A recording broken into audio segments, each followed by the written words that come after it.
everyone, welcome back. And can I just say good morning? It's, what time is it? Actually, not good morning, good afternoon. It's 12:20. If you're new here, my name is Amber and I live in North Carolina. I like to share my food bank hauls, simple Southern cooking, canning and preserving, and frugal tips, ways to save money, ways to use what you have on hand. If you saw yesterday, I spent all day in the kitchen canning and preserving some stuff I had that I just didn't want to go to waste. I'll show you show you what I was able to can up yesterday. All these beautiful cans right here. So we have 1, 2, 3, 4 beautiful blueberry jelly. I literally had a bag of blueberries in the freezer that had been in there for a while. So I said, I needed to free up that space in the freezer and something with them. So I just turned them into some jelly. Cranberry sauce. I was actually gifted 2 bags of whole cranberries at a food bank last weekend. I love cranberry sauce. Nobody else really does, so I decided to can it up. I actually did a spiced cranberry sauce. So I tasted it yesterday, and let's just say super delicious. I got 5 pints of that. Here are those apples that I actually recorded and posted a video of. All 5 sealed. I did have 2 siphon on me. This one siphoned is still sealed, but it's siphoned, so it's still good to use. And this one siphoned a little bit. The jars were super sticky. I had to wash them off. And then here, orange juice, pure 100% orange juice, not from concentrate, with pulp. I turned it from refrigerator to shelf stable. Reason I chose to do this was I have an entire gallon of Sunny D that I got at a food bank, and I had this orange juice. Well, the Sunny D, because it's not 100% juice, I can't just water bath can it and turn it shelf stable, but I could turn the orange juice shelf stable. And there's been plenty of times that, I would want to make a recipe and it would call for orange juice and I would not have orange juice on hand. So by taking that orange juice out of the fridge and turning it shelf stable, I now have orange juice on hand. Recipes, whatever it may be, I have 100% orange juice shelf stable. So if you're at the store and it's on sale, go ahead and pick you some up. As long as it's 100% juice, you can can it. You can turn it from refrigerator to shelf stable. Now, the purpose of today's video, have y'all ever gone into your fridge to get butter and you realize, oh no, I am either almost out of butter or I'm out of butter? Okay, yeah, it's happened to me. I'm actually running low on butter right now. Did you know you can make butter from one simple ingredient? Whipping cream. Heavy cream, heavy whipping cream, all the same thing. It has a high fat content. That, and you can use, I am actually using my KitchenAid mixer. Let me bring you down. See here, move some of these over. All right, I am actually gonna be using my KitchenAid stand mixer. You can use this, you can use a food processor, you can use a blender, you can use the old-fashioned method as far as a jar and shaking it, a jar with a marble in it.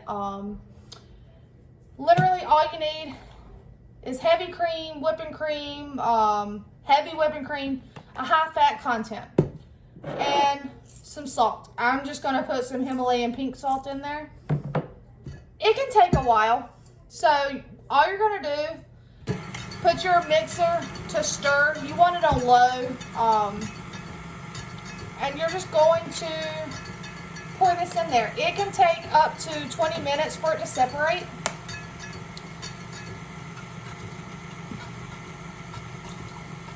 All right.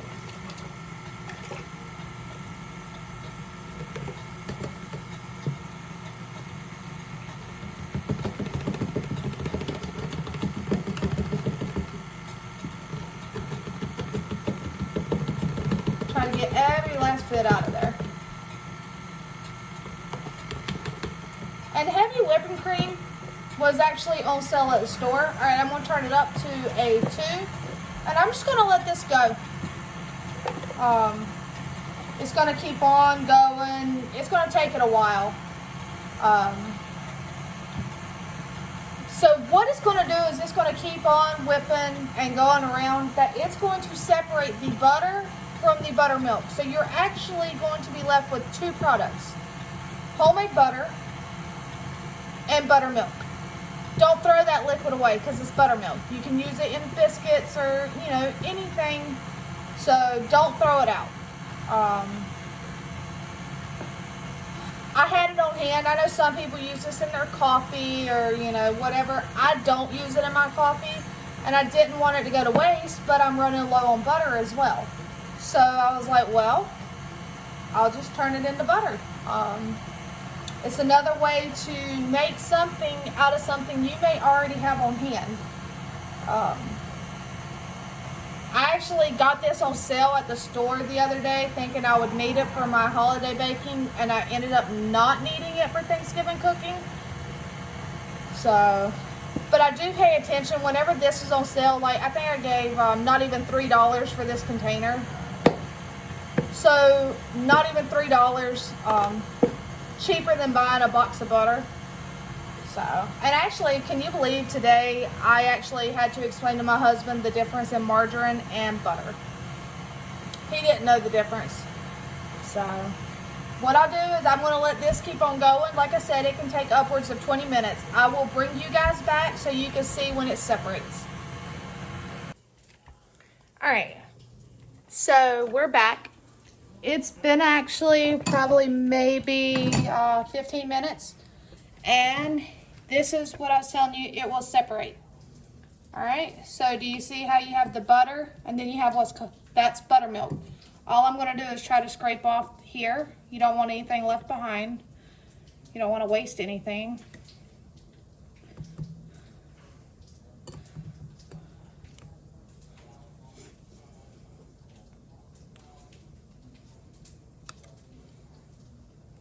So like I said, as you do it, it will separate. And before you know it, you are left with butter and buttermilk. All we have to do now is like finish separating it, which is actually not that hard.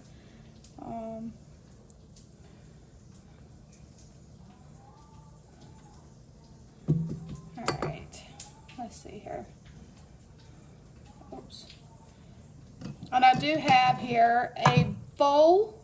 Alright, I'm going to slide this out of the way. I have a bowl with a fine mesh strainer in it. I also have a piece of cheesecloth over here.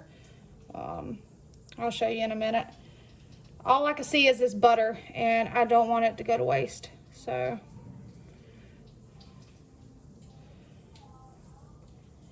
and if you can hear in the background, I don't know if you can hear, I also have some, in the South we call it fatback. I don't know what it's called anywhere else other than fatback, but it's like a really fatty piece of pork in strips, and when you cook it, the fat will cook off and you're left with this really crispy, almost like bacon, only it's 10 times crispier and 10 times saltier. However, it leaves a nice fat behind, so render it off. Because I use it just like you would bacon grease. Basically, it's a type of lard. It's a type of cooking fat. It's just salty, so whatever you cook with it, you don't have to add salt. But I've got it cooking in the back. So now we're going to take this off, and what we're going to do is we're going to strain it. That's buttermilk right there. So all we got to do is finish getting all of that out of the butter.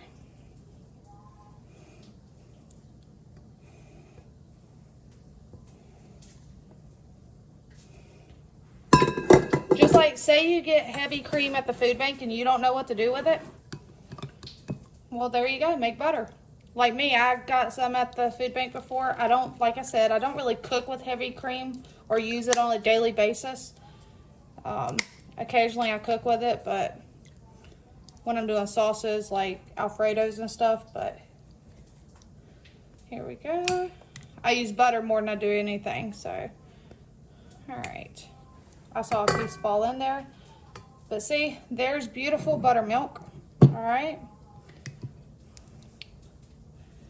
Let's see here. I'll set it right there. Now, what I have here, cheesecloth. Piece of clean cheesecloth.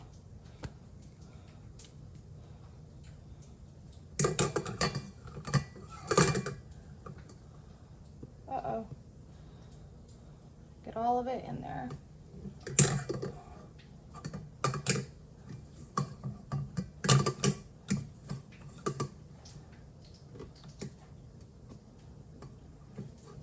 Alright.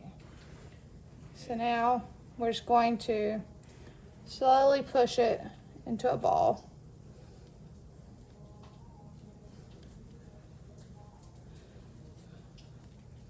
And see, you're just going to slowly get the last of the buttermilk out.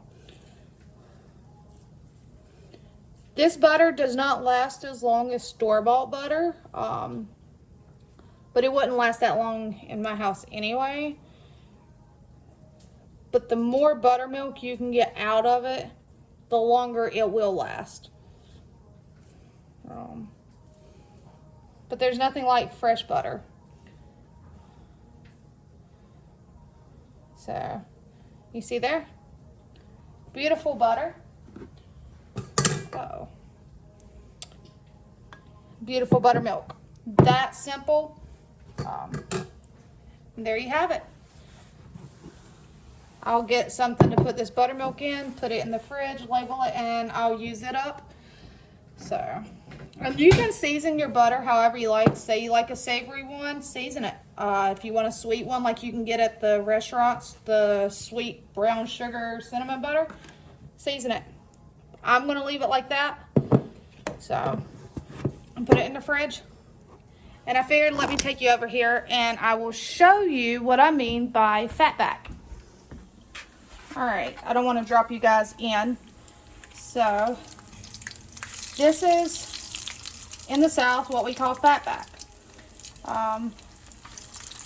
It's really salty, but all that fat cooks off, renders down, and you're left with something super crispy. I like to use the fat, like I said, just like you would bacon grease to cook with. My kids literally will eat this fatback as a snack. So, it's not something that you want to eat on a daily basis. I'll go and tell you that.